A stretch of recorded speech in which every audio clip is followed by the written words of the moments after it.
Dia de falar de filme. Hoje vou seguir a sugestão de filme da Leila, O Guia da Família Perfeita. Família perfeita. Antigamente a gente via como família perfeita era o símbolo da família Doriana, né? Propaganda de margarina, tudo lindo, perfeito, divino, maravilhoso. E hoje a gente vê essa família perfeita muito dentro dos rótulos, né? O que é politicamente correto, o que não julga, o que não critica, o que é perfeito para os outros, é lindo, bonitinho. Só que até que ponto é tudo isso, né? Até que ponto é uma grande casca que está se formando ao invés de ser uma família verdadeira, com princípios, com valores, com amor. E a gente vê cada vez mais essa situação de ter que fazer porque todo mundo faz, ou é o que os outros esperam, ou é o que a sociedade espera. E a gente está perdendo aquela essência de que sim, estamos aqui para servir, mas não para servir conforme exclusivamente a expectativa dos outros. Estamos aqui para servir encontrando a nossa melhor forma de servir. E nessa nossa melhor forma de servir, às vezes alguns vão se agradar e às vezes outros não. E está tudo certo. A gente não está para viver a vida para os outros, para a alegria e felicidade dos outros, mas sim para entregar o nosso melhor de uma maneira coletiva. Então começa o filme esse do Guia da Família Perfeita, trazendo essa questão da expectativa dos pais com o colégio. Todo mundo lá dizendo, nossa, mas e aqui vocês excluem, qual é a tolerância de vocês para bullying? E a alimentação, tem glúten, não tem glúten, tem lactose, não tem lactose, pode cultura, o que é o tipo de música, como é que é, uma série de coisas, né? Muito mais exigências do que compreender o que a escola oferece. Tem uma situação bastante interessante nisso, é como se eu vou para um colégio de padres, digamos, e eu quero exigir que aquele colégio não seja mais de padre. Não. Se eu quero um outro tipo de colégio, eu tenho que ir para outro tipo de colégio. E aí começa a situação de querer impor ou querer mudar a estrutura ou a forma como o colégio já atua. Não. Tu vais buscar qual é a dinâmica. O colégio trabalha por projetos, o colégio trabalha por conteúdos distintos, o colégio trabalha com mais lúdico, o colégio trabalha mais lógico. Tu vai buscar isso no colégio, mas não tu querer adaptar o colégio à tua necessidade. Tá vendo uma inversão na ordem dessas questões.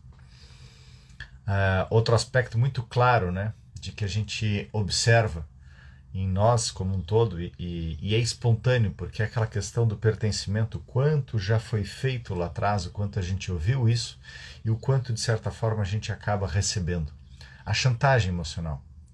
Nossa, como é que dizer aqui? Vou ficar chateada, né? A mãe dizendo para o filho, se você fizer isso, se você não comer, eu vou ficar chateada. Isso adianta realmente? Está estimulando a gerar uma culpa por não fazer uma determinada atividade. E não é bem dessa maneira. Acho que existem várias outras formas. Se a gente parar e olhar para trás, de que maneira para nós seria interessante? Para cada um de nós, como foi interessante de receber e como foi ruim e como eu poderia fazer diferente. Quando eu estava na birra, quando eu estava fazendo atividades para chamar a atenção. E todos nós fazemos. Porque até os 7 anos de idade, pelo menos, a gente está ali absorvendo, mas a gente está fazendo muita coisa para chamar a atenção. Então essa criança que tinha 5 anos, 6 anos, sem dúvida alguma estava fazendo tudo para chamar a atenção.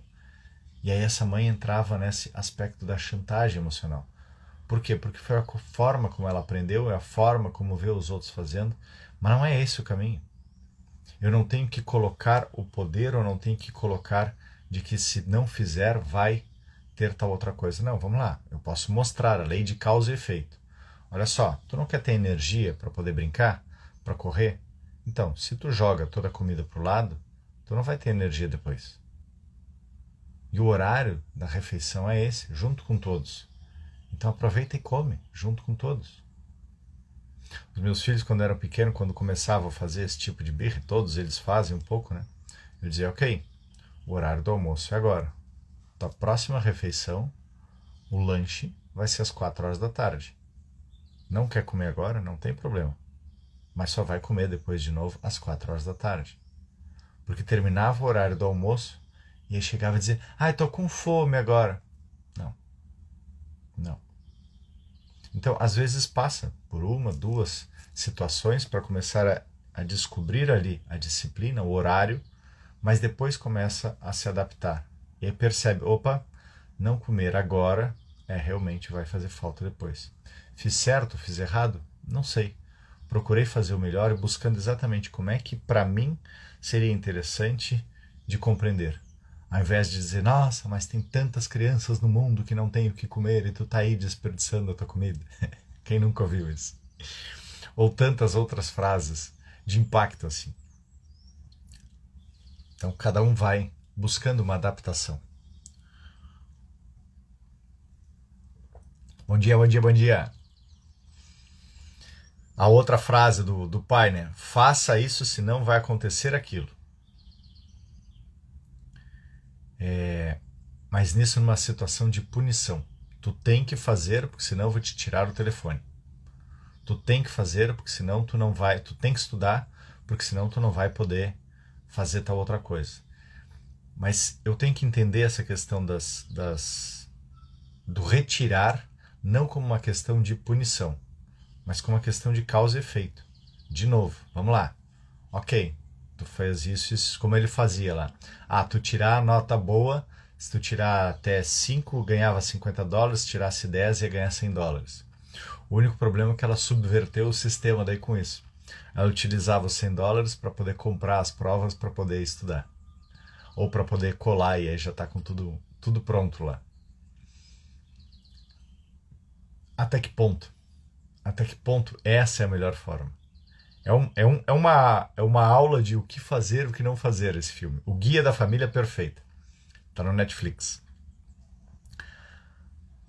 Outra frase aqui. Não digo isso porque é meu filho. Do chefe.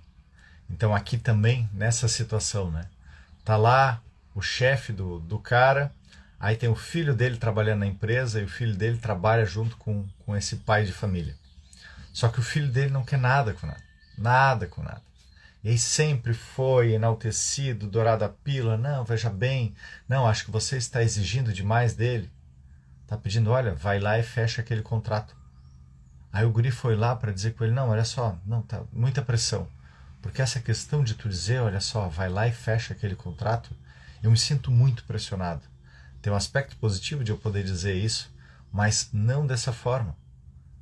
Eu preciso de alguma maneira poder ver, ok, nós precisamos bater essa meta. Existe essa empresa que é nosso cliente. O que nós vamos fazer? Se a gente não fechar esse contrato, talvez a gente não tenha condições de dar continuidade. Aí o guri diz, não, pois é, mas realmente eu não sei se aqui é o meu caminho, se aqui é o meu propósito. Então tá, então vai, te decide, avisa, comunica ao teu pai, talvez, e esse é outro grande detalhe desse filme, né? De novo, a verdade e de novo a boa comunicação. Como ter uma boa comunicação? Simplesmente trazendo a verdade dos fatos. A verdade não é aquela verdade manipuladora. Não, mas se tu fizer isso eu vou ficar muito chateado, os meus chefes vão ficar chateados. Não, olha só, a gente fez o planejamento, eu te mostrei o planejamento. No planejamento constava essa conta aqui como sendo uma conta importante. Tu não está afim de fazer ou de trabalhar? Então passa lá no RH e diz, olha, eu não estou afim de dar continuidade para que a gente possa trazer alguma pessoa para essa área que tenha vontade de fazer, que entenda que isso que está sendo feito traz um resultado. É importante a gente perceber essas questões. Cada vez mais, ninguém é obrigado a nada, mas sim estamos lá para entregar o nosso melhor. Às vezes a gente começa não sabendo muito bem o que é para fazer, mas depois tu vai aprendendo, tu vai pegando, tu vai buscando como fazer. De que outra forma? De que outra forma? Eu me lembro, eu já troquei várias áreas da minha vida. Toda vez que eu chegava nessa nova área, eu digo, bom, ok, o que eu tenho para aprender e como eu posso fazer da melhor maneira. O que eu tenho para aprender e como eu posso fazer da melhor maneira. Sempre. Então nisso tu vai estudando, vai aprendendo, vai te moldando para ver de que outra forma pode ser feito. Bom dia, sou pressão, pressão, pressão, pressão. Quem nunca viveu pressão? Todos de alguma maneira colocam pressão. Só que o detalhe é de que ninguém fala o que está sentindo com essa pressão. Todo mundo vai só acumulando, e aqui é outro ponto de mostrar o quanto a gente precisa estar em verdade, gente. Se eu estou me sentindo pressionado, eu tenho que chegar e dizer para minha esposa, a filha tem que pegar e dizer, não, olha, isso daqui, dessa maneira não dá. E aí a gente pode seguir em frente, buscando novas e novas e novas possibilidades. Porque se eu fico exclusivamente daquela forma, não adianta, é ruim para todo mundo. Qualidade de vida versus o trabalho. O que é qualidade de vida? Para mim, qualidade de vida é eu me encontrar feliz no que eu estou fazendo. O trabalho, ele se torna qualidade de vida quando eu percebo de que aquilo que eu estou fazendo não é trabalho, não é doído, não é sofrido. Mas sim, é um prazer. Então, como é um prazer, eu faço aquilo com prazer. A questão é de que a gente entrou numa situação de que a sociedade precisa de emprego e aí meio tipo relacionamento, de que às vezes tu vai aprender a amar no meio do caminho. E o trabalho tu vai aprender a gostar fazendo. Às vezes sim, às vezes não. Eu me lembro quando tinha a outra empresa, quando eu fazia a seleção, eu já estava começando a achar interessante de que os estagiários, pessoas de curso técnico ou recém se formando na metade da faculdade, vinham e perguntavam o que eu tenho para aprender com essa empresa. O que essa empresa pode me oferecer para aprender. E esse é um ponto bacana. Muitas vezes a gente simplesmente se oferece para trabalhar, cumprir aquilo que nos é mandado. Mas eu preciso também, de alguma maneira, verificar o que eu posso agregar a mais. Porque, afinal de contas, o trabalho, os relacionamentos, os amigos, mais ou menos são aquela velha máxima, né? Dir-me com quem andas, que dir-te-ei quem és. Então, se eu vou e me coloco numa empresa que é uma roubada, eu vou ter no meu currículo aquilo lá, não tem como esquecer isso. Eu vou ter trabalhado nessa empresa, ter laborado dessa maneira. E o que eu aprendi? Eu posso sim aprender como não fazer, ou como não chegar onde eu quero chegar. Mas eu preciso, de alguma maneira, perceber que existem sempre possibilidades para que eu possa aprender e aperfeiçoar mais. Então, se eu não estou bem naquela empresa, ok, de que outra forma eu posso fazer? Eu me lembro de uma cliente de que tinha um período que ela não gostava da empresa que ela trabalhava. Mas estava lá, estava acostumada, já estava há algum tempo. E depois saiu, ficou em um tempo de desintoxicação e depois ela encontrou uma outra empresa. E era tão incrível que essa outra empresa trazia exatamente tudo o que ela queria, que às vezes ela não acreditava de que era verdade.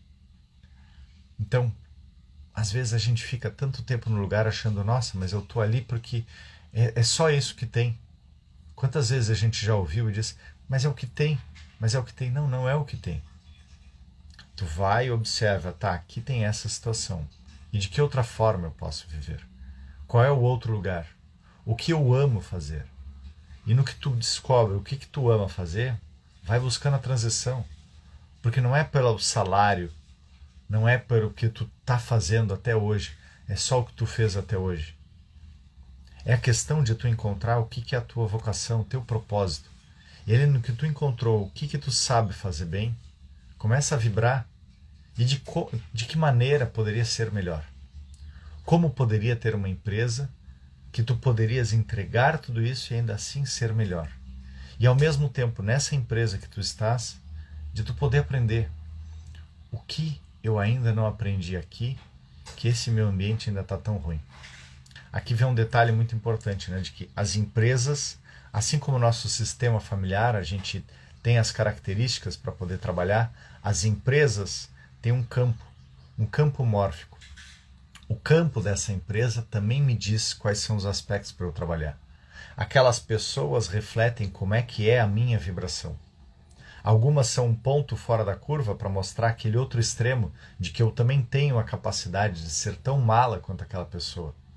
Outras são maravilhosas para que eu possa ver na lei do espelho, está ali a minha habilidade também. E eu preciso integrar tudo isso dentro de mim. Quando eu passo a mudar a ótica de que essas pessoas são os espelhos mais próximos da minha capacidade profissional, eu mudo muito. Porque eu passo então a ver como eu posso crescer e aonde eu posso mudar em mim. Agora a questão é de que a gente vai para um ambiente de trabalho sempre aquela coisa, pressão, pressão, qualidade, eu tenho que cumprir, eu tenho que fazer, como se fosse um castigo.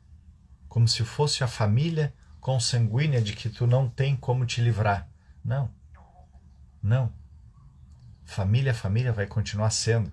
Exatamente por esses laços de amor é que a gente tem aspectos mais fortes para trabalhar. Para que eu saiba de que por mais que eu faça uma barbárie, aquela pessoa ainda vai fazer parte. Então se faz parte, ok, vamos ver o que temos para aprender com ela. Aí outro, é assim que as pessoas fazem hoje em dia. Gente, não te molda, não podemos nos moldar porque é assim que as pessoas fazem. Ou é assim que as pessoas fazem, me coloca simplesmente sendo governado por um todo. Aqui eu vou para o cúmulo do meu piloto automático. De utilizar a sociedade e os padrões das pessoas para dizer, é assim que as pessoas fazem. Tá, mas e cadê o meu valor? Cadê aquilo que eu sinto? Aonde está o meu livre-arbítrio de compreender que eu posso fazer diferente? Não diferente para chamar atenção, mas diferente porque eu posso ver, ok, e de que outra forma isso aqui pode acontecer? E de que outra forma eu posso realizar? E de que outra forma eu posso melhorar? A mentira sempre aparece e surpreende. E aqui vem esse aspecto, né? O quanto nas reuniões de família lá, todo mundo dourando a pílula. Não, linda, não, minha filha é estudiosa, notas maravilhosas, não sei o quê, porque o outro menino, não sei o que lá. E, gente, parece que a gente está colocando um óculos de disfarçar as coisas. Tinha um outro episódio ali que mostrava, não, mas tem, o nosso filho, ele tem plena liberdade, quando ele quer, ele tira toda a roupa e sai correndo pelado. Aí o menino vai e defeca no meio da sala. Que bonitinho. Daqui a pouco ele vai saber aonde é para fazer.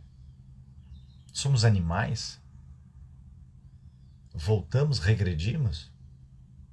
Ou a gente pode, de alguma maneira, ir mostrando, tá, ok, isso daqui é para quê?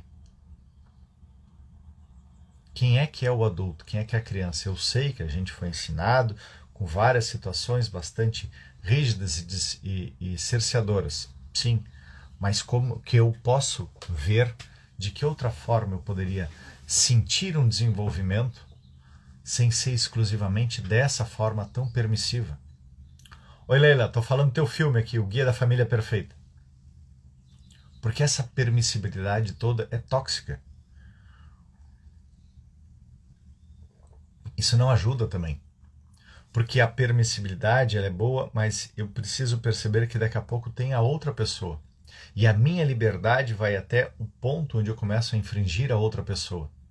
Então, se eu simplesmente vou dizendo sim a tudo, essa criatura que eu estou forjando, formatando, ela vai achar que todo mundo vai ter que sempre dizer sim.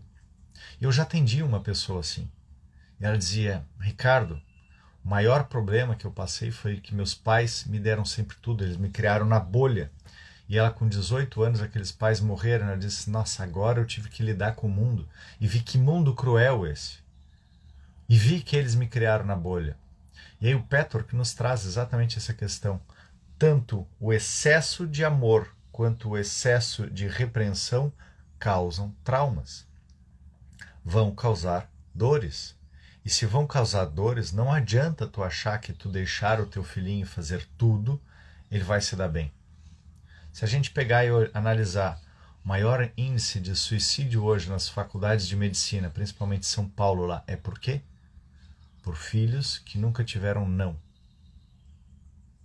O não é um ato de amor. Dizer não, isso daqui não, não, Agora não, dessa maneira não, não é aqui o lugar. É em outro lugar. Não, não é dessa forma. Entende? Quando a gente começa a perceber isso, e aqui vem um outro aspecto, gente, que eu digo sempre aqui que a gente termina a live fazendo esse ato, esse exercício de auto-amor. Se eu não me amo, aí vem do livro do John Garriga, Onde Estão as Moedas. Se eu não me amo, eu vou buscar. Eu não acolhi essas moedas dos meus pais. Aí eu vou buscar na minha companheira, no meu companheiro. Não encontrei no meu relacionamento, eu deposito nos meus filhos. E aí eu começo a criar aqueles filhos como sendo a salvação da minha vida. Aquela função da criança até o casal lá no quarto, daqui a pouco chega, ai mãe, eu tô aqui, perdi o sono. E no que perdeu o sono, vai e entra no meio da cama. E se torna o reizinho. E esse reizinho é tóxico. Ah, mas é só hoje, deixa assim. Ah, não, veja bem. Não. Não. Porque essa criança, ela não quer ali só a mãe. Ela quer também tirar essa atenção do pai. Tirar é o filho que depois será o filho da mãe. Não no sentido pejorativo. Mas aquele filho que está sempre disputando ser melhor do que o pai. Eu já vi alguns relacionamentos onde começou dessa maneira. Não, bota aqui no meinho de nós. Não, mas é só mais por isso, só mais por aquilo. Daqui a pouco se separaram. Por quê? Porque essa mãe, nitidamente, está lá buscando aquilo que não quis receber dos pais. Não quis receber do marido e está depositando para os filhos. Tem um outro videozinho bem forte no YouTube que fala como é que é, acho que é o cordão umbilical, que mostra exatamente num parto uma mãe que ela não quer que corte o cordão. E eles ficam o tempo inteiro, enquanto são pequenininhos, é legal, mas depois chega uma hora de que aquele homem ele quer ir para a vida dele, não aguenta mais isso. E aí ele vai e corta esse cordão. Aí é que gera a síndrome do ninho vazio. Por quê? Porque se dedica a vida toda àquelas pessoas. Não, gente. Cada um de nós tem a sua vida. Quando a gente tem os filhos nos dão a oportunidade de curar aspectos nossos naquela idade. Então pega, enxerga o teu filho, beija, abraça. Imagina que tu tá te beijando, te abraçando naquela idade. E quando ele passa por esses problemas, imagina que tu tá tendo a oportunidade de recapitular aquelas dores daquela idade. Os teus medos, as tuas angústias, as tuas frustrações. Mas dá a essa pessoa a responsabilidade pelos seus atos e consequências. Ensina desde cedo a se amar também. Porque quando a gente se ama, a gente não é dependente emocionalmente dos outros, muito menos de pais. E aí, ai, mas e aí, como é que eu vou ficar sem meu filho? Eles não são posse. Nós fomos escolhidos por eles para trazê-los ao mundo, para trazer esses aspectos daquilo que eles precisam para o seu desenvolvimento. E eles vão seguir a sua caminhada. Assim como nós temos que focar na nossa caminhada e não utilizá-los como distração. Nós somos curadores de apenas assistir, como tutor, curador, apenas assisti-los até eles terem condições. Depois, segue a vida. E aqui nesse filme mostra exatamente o contrário, de ficar o tempo inteiro ali com o pequeno, fazendo malabarismos para atender às necessidades. Ah, não, ele pode ficar vendo tablet porque ele é pequeno, ele tem 5, 6 anos. E aí a menina, não, tu não pode. Aí a mãe tá, a madrasta, aí o pai tá. Então aí nessa questão da mentira que surpreende, com que cara eu vou ficar? Com que cara eu vou ficar? De quem é o sonho ali? De quem é o renome? É do pai ou é do filho?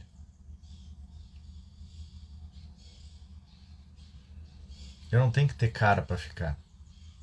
Eu tenho que simplesmente dizer, ok, livre-arbítrio, escolha. Escolha desse filho, escolha dessa filha. Eu eduquei, eu trouxe, eu dei as opções.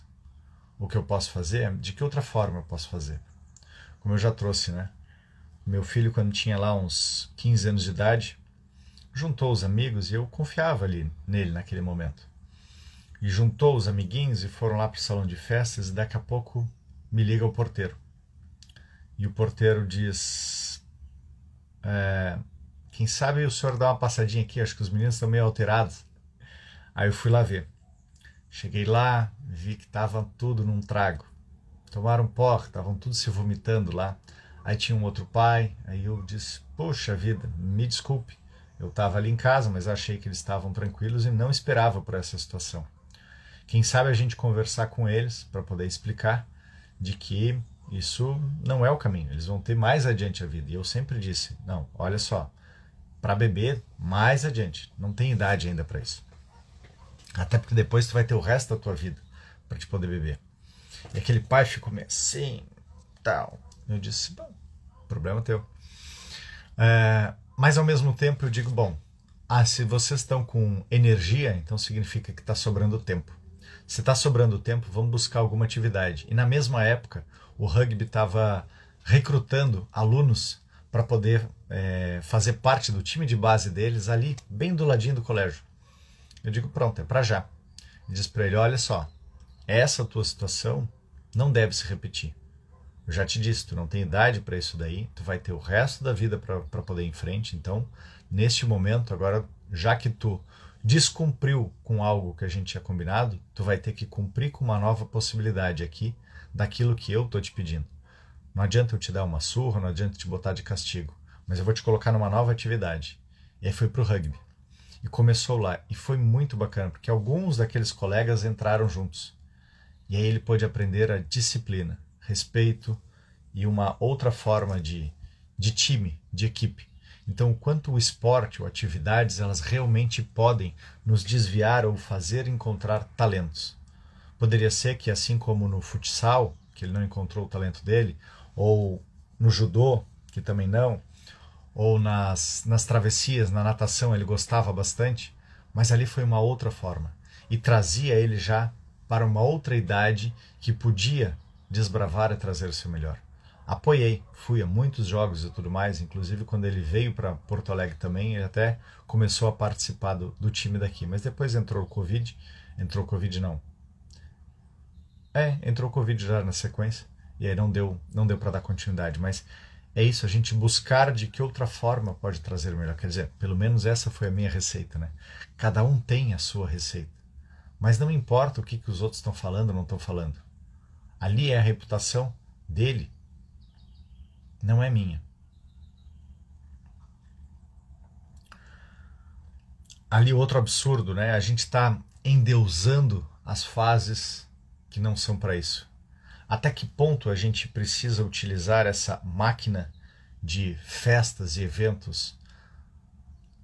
Eles fazendo a formatura do menino que saiu do jardim para a primeira série. Oi? Ia colocar chapeuzinho, roupa, toda aquela função. Gente, é que nem eu querer dar um conjunto de maquiagem para uma menina de 5 anos. Calma, vai brincar. Tem muito mais coisa para fazer para frente. Para quem é isso daí? E aí mostra exatamente, nitidamente, que é para os pais, aí vão e tiram foto e tem que postar como se o filho fosse troféu. Filho não é troféu. Troféu são as tuas conquistas. As deles são deles. E é como se tivesse uma situação de que eu não tivesse mais o que me enaltecer e eu preciso então me fazer valer dessas situações. Será? Será que é essa a maneira? Será que eu não posso mostrar aonde que eu tenho algo de bom e deixar com que ele e ela possa fazer os seus desafios, os seus crescimentos? E aí ficam nessa mídia. Eu acho que a gente está mudando. Existe um outro aspecto muito importante que são os ritos de passagem. Uma coisa é a gente valorizar ritos de passagem. Quais são os ritos de passagem da menina quando ela começa a menstruar, quando ela começa a ficar mais menina, quando o corpo começa a se desenvolver, o do menino também. Vamos valorizar ritos de passagem, não simplesmente ser engolfado por por um conjunto de atividades, porque afinal de contas o que acontece? Essas empresas de formatura e eventos, tá, mas aí eles tinham só uma vez lá a formatura da faculdade. E aí então, opa, vamos ampliar isso daqui? Vamos criar ali, ó, terceirão. Vamos criar depois lá do nono ano para o primeiro. Agora vamos para o cúmulo, na quinta série. Não, agora vamos lá para o jardim, para o pré.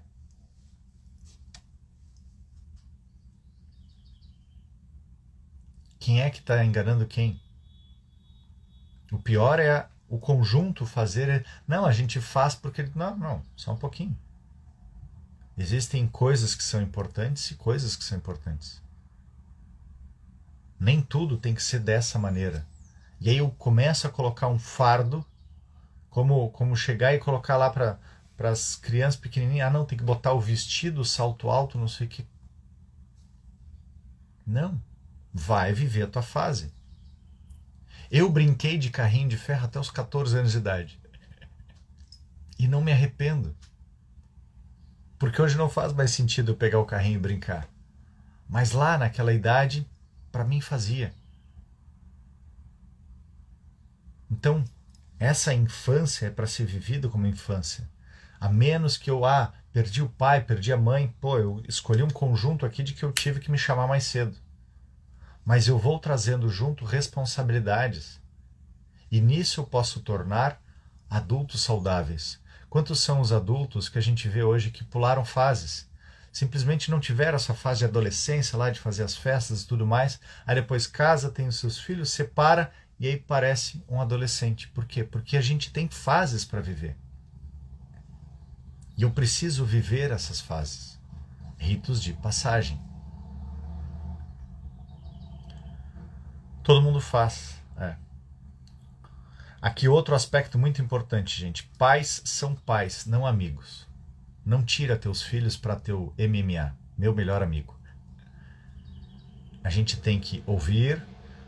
Eu inclusive combinei uma coisa com eles, né? Como eu trabalho com essa questão de terapia e de buscar o autoconhecimento das pessoas, algumas vezes quando eles vêm para me contar, eu já combinei, disse, olha, me diz, hoje é só para ouvir ou hoje tu quer ouvir algum conselho?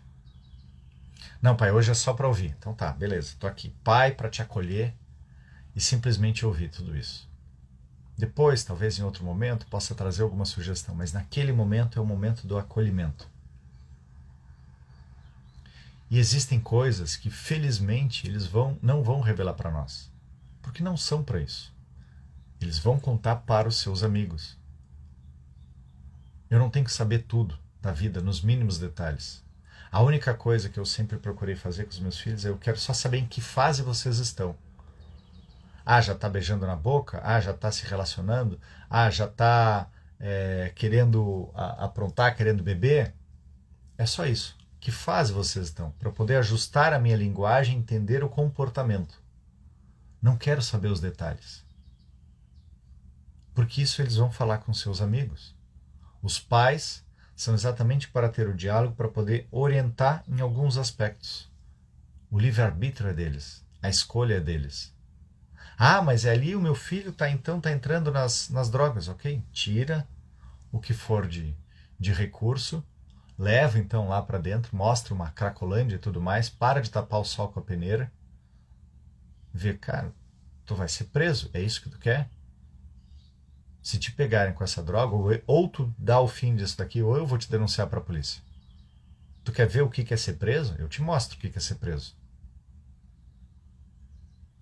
Mas pobrezinho, não adianta tapar o sol com a peneira. Causa e efeito. É só mostrar de que essa atitude continuada vai chegar nesse resultado. De que outra forma a gente gostaria de receber? Adiantaria a gente chegar... Primeiro porque aquilo ali mais uma expressão de atenção. Então vamos lá, ensina esse teu filho a se amar, prestar mais atenção em si, para que possa perceber de que isso que está enxergando de tão ruim não é tão ruim. O nosso ego imaturo, sim, ele vai chegar e vai trazer aquele momento, vai dizer, a vida está horrível, tudo é horrível. Já passei por esses momentos também com meus filhos, que chegavam e diziam, tudo é horrível, tá, ok, vamos lá. Beleza, tudo é horrível. Aí no outro dia, felicidade pura.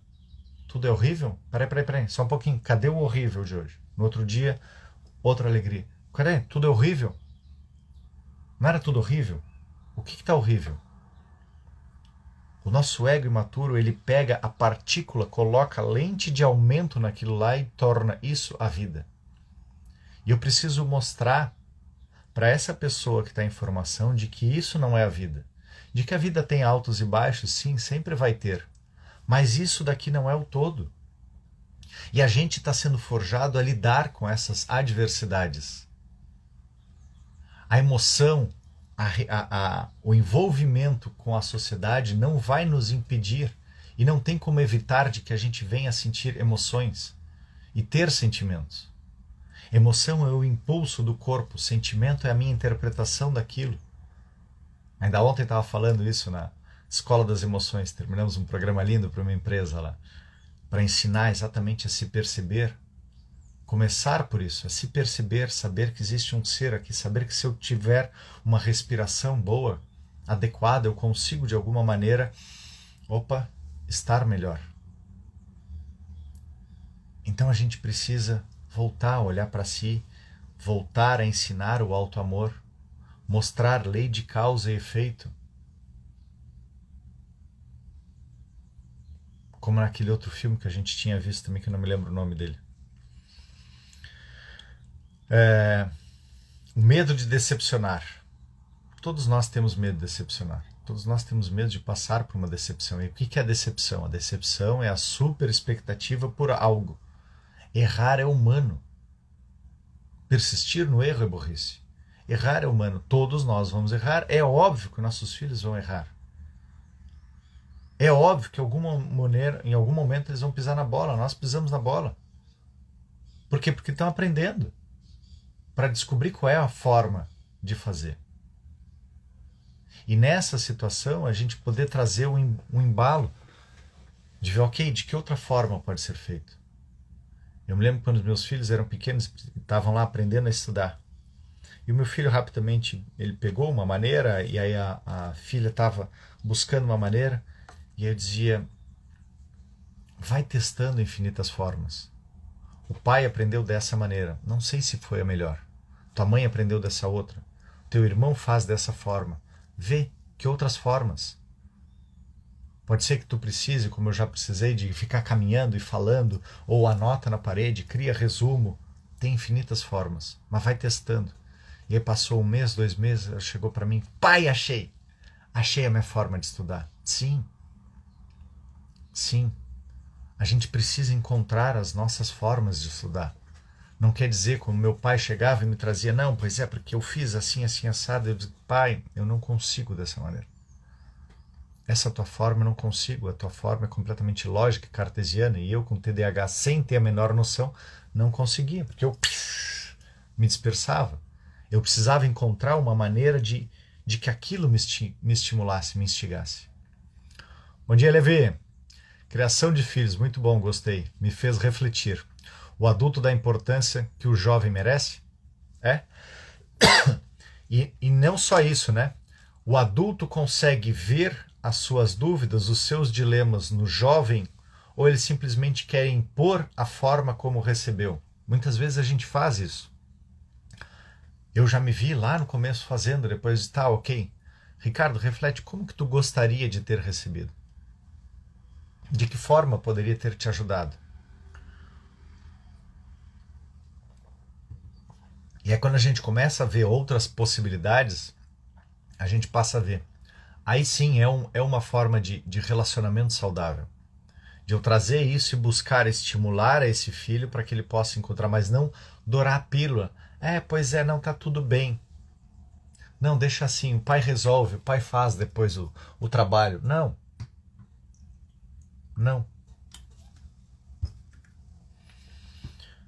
Autodefesa dos pais, né? Quando vem a crítica, e aí, não, meu filho não faz isso. Não, claro, isso aqui é todos nós, né? Todo mundo tem essa primeira reação. A reação do ego imaturo é de querer proteger os seus, ali dizer, não, isso daqui não é verdade. Tanto é que eu sempre preconizei para os meus filhos também. Olha só, me diz a verdade. Não me interessa se ela é boa ou se ela é ruim. Me diz a verdade. Depois a gente vai ver essa questão. Mas se tu tiver algum dia alguém chegar e te acusar de alguma coisa, se eu não puder confiar em ti, eu não vou te defender. Eu não vou te defender. Porque se chegar e me disser, não, fulano roubou, e se tu já fez pequenas coisas e não me contou, eu vou simplesmente dizer, então tá, ele vai pagar ou vai preso. Ou vai pagar serviço para a comunidade. Isso fez ele sempre refletir, ok, aqui eu tenho que confiar, aqui eu tenho que dizer, porque senão a gente não tem essa base. E aí não tem como ajudar. Outra coisa importante, no livro esse daqui do Mark Brackett, Permissão para Sentir, o próprio Petworth traz também, e aqui no filme ele fala dessa questão, de criar um diário dos sentimentos. Ensinar os nossos filhos a aprenderem a compreender as suas emoções. Anota, para que eles possam perceber que sim, nessa região, nessa época da adolescência, é muito hormônio, é muita coisa acontecendo ao mesmo tempo. É o corpo se desenvolvendo, a voz trocando, estímulos. Ora eu quero ter a liberdade, quero ser grande, ora quero receber tudo. Então anota, para que tu possa perceber que essa montanha russa, esses picos e vales, tudo faz parte. Para que tu possa ir entendendo como é que tu está te diferenciando e o que tu pode realmente mudar em tudo isso. Porque se tu não tiver ali aquele teu lugar de anotar, tu simplesmente vai entrar no esquecimento normal. E aí esse esquecimento acontece aquela situação, vem um aspecto ruim e vai para a lente de aumento esse aspecto ruim e diz, a minha vida é um inferno. Não, não é tua vida é um inferno. Tu só está passando hoje por um momento que tu foi negando várias vezes e ele aqui culminou. É como uma bolha que explode. Vamos lá. É só algo para te treinar. Assim como já houveram tantos outros treinos. A gente precisa aprender a treinar as nossas emoções também. Como trocar a raiva por amor com responsabilidade. E aqui como criar conexões de verdade, com a real atenção. Então teve um momento ali onde aquele pai ele estava junto com a filha e parecia que tinha criado um momento de real atenção. E quantas são as vezes de que a gente não cria esse elo de real atenção? O que todos nós sempre queremos é essa atenção. Então dedica 5 minutos, 10 minutos, 1 hora pelo menos que tu possa diariamente ou algumas vezes na semana ter 100% de atenção ali para aqueles teus filhos. O ato de estar 100% ali disponível faz com que eles sintam essa presença. Até depois, mais tarde, eles poderem compreender que essa presença, a partir da autopercepção, do autoacolhimento, eles podem se dar. Mas enquanto são pequenos, a gente vai nutrindo, para que depois eles possam perceber, ok, agora está comigo. Eu estou me dando essa atenção, eu estou me dando esse amor, a vida é minha. As minhas atitudes dizem respeito aos meus... As consequências dizem respeito aos meus atos. Não é mais culpa do meu pai ou da minha mãe. E aí eu posso ir para a vida, com confiança, com um adulto saudável, que somos, ou que pelo menos pretendemos ser. A mente cheia. E a mente cheia recria desconexão. Gente, é fundamental isso. Sem sombra de dúvida. Sentiu que está tendo problemas, teu filho, tua filha está um pouco desorientado de alguma maneira, ou busca um psicólogo, ou busca uma meditação, busca alguma atividade para que ela possa esvaziar a mente. E a gente vai juntando, ainda mais nessa idade de adolescência, a gente vai juntando um monte de porcariazinha. Não, é aquela situação no colégio que me xingaram, depois aqueles outros amigos, depois aquele outro lugar, depois o outro, aquilo vai acumulando, torna uma bola de neve dentro de nós. E a gente não sabe como lidar com isso. Então a gente precisa de alguma maneira perceber de que nada disso é tão grave. Só um pouquinho.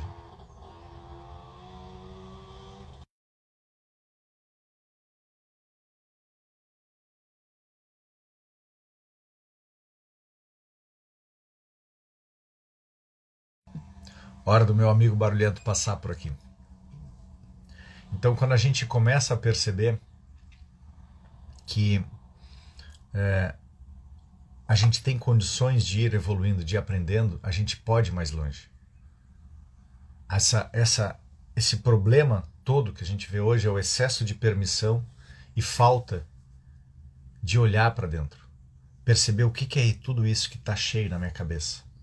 Quando a gente começa a entender tudo isso que está cheio, a gente começa a ir separando o joio do trigo ali. Os gatilhos que não sabemos, exato. Às vezes a gente não sabe o que é o gatilho daquilo, mas cabe uma conversa. Às vezes um momento de estar ali naquela percepção, de estar avaliando, é estar observando o comportamento. Não é buscar salvar o tempo inteiro, mas observar aquele comportamento e ver, opa, como é que está indo? O que está fazendo? O que pode mudar? De que outra forma pode ser feito? Pedir para se abrir, como é que está a tua vida? Está boa? O que tu está gostando? O que tu gosta mais? Que livro tu gosta mais? E os teus colegas? Quem é que tu gosta mais? Por que tu te agrada essa pessoa? O que ela te faz perceber? E quem é que tu gosta menos? Por quê? Qual é o tipo de atitude? E aí, de repente, ao invés de fazer perguntas objetivas, tu poder trazer... Nossa, eu me lembro que na minha época tinha um colega que era um mala sem alça, adorava ficar implicando e tudo mais. Ainda tem isso? Ainda tem esses colegas que ficam tirando sarro, fazendo piadinha, não sei o que lá. E como é que tu faz? Como é que tu te resolve? Nossa, que estratégia bacana. Eu não tinha estratégia, às vezes voltava chorando para casa, aí depois chegava em casa, tomava laço de novo, porque tinha que fazer alguma outra coisa. É ir buscando, mas sem dourar a pílula. Não é MMA, não é o meu melhor amigo, mas é saber ouvir e trazer alguns conselhos. A lógica e disciplina com o pai, a arte com a mãe. Quantas vezes acontece isso, né? O pai vai trazer sempre essa questão mais lógica e a mãe mais lúdica. E ali chegou o momento de que aquela mãe, naquela questão muito oba-oba, não sei o que lá, não. E foi num egoísmo, né? Porque aquela mãe também não cresceu, continuava na adolescente. E ela foi curtir a festa, deixou a filha sozinha. E no que deixou a filha sozinha, alcoolizada, fez bobagem. Aí depois se arrepende. Então, a gente precisa sim. Às vezes a gente tem pais que também são crianças, que também agem dessa maneira desmedida. E a gente como filho não tem como arrumar os nossos pais, mas a gente como pais precisa de alguma maneira também se perceber, opa, o que eu posso fazer de diferente aqui? Aqui eu estou me comparando com uma outra idade. Não é essa, eu não tenho mais essa idade. Que mais? Crise de ansiedade. Quando fazemos para os outros, nos cansamos. E esse é o ponto. Quando eu faço enxergando de que eu tenho que estar fazendo para os outros, ao invés de eu perceber que eu estou entregando o meu melhor, ali eu entro no cansaço. Então, de que outra forma a gente pode fazer? Por isso que eu digo, a partir da autopercepção, eu percebo o que eu gosto, o que eu amo, e aí naquilo que eu amo, o labor não é um problema. Eu posso sim entregar o meu melhor para os outros. Aquela mãe pode cuidar da casa e perceber que, ok, naquele momento é o que ela tinha para fazer. Poder cuidar da casa, poder dar outra atenção, porque afinal de contas o marido estava provendo. Então tá, não quer mais, então vamos ver uma outra forma. Vamos buscar outras possibilidades. A gente vai ter que criar outras atividades ali para os nossos filhos, para que todo mundo possa se estruturar. E nada é fixo, gente. Nada é permanente. Tudo são possibilidades, experiências que a gente vai se adequando, vai adaptando. Mas às vezes a gente parece que cria padrões engessados. A nossa alma ela quer viver infinitas experiências. O nosso ego imaturo que ele quer simplesmente a certeza. É só isso aqui, é nessa caixinha. Não quero te decepcionar. Então, o quanto a gente fica nessas relações, porque eu não quero te decepcionar. O marido não queria decepcionar a esposa não queria decepcionar o marido, os filhos não queriam decepcionar os pais. Só aquela criança com 5 anos ainda sem noção, que não estava nem aí para nada. E ok, faz parte, ele ainda não tem essa noção de decepção ou não. ainda não foi encroado tantas coisas, como a mãe estava dizendo, se tu fizer isso vai decepcionar a mamãe. Perceba quantas vezes a gente ouve, ali nos 5 anos ainda não cristalizou isso, mas mais adiante vai ter cristalizado. Então, decepção, o que é decepção? Decepção é um erro. Ok, vamos lá, descobriu como não fazer, bora, vamos em frente, de que outra forma podemos fazer? E de que outra forma, de que outra forma, de que outra forma?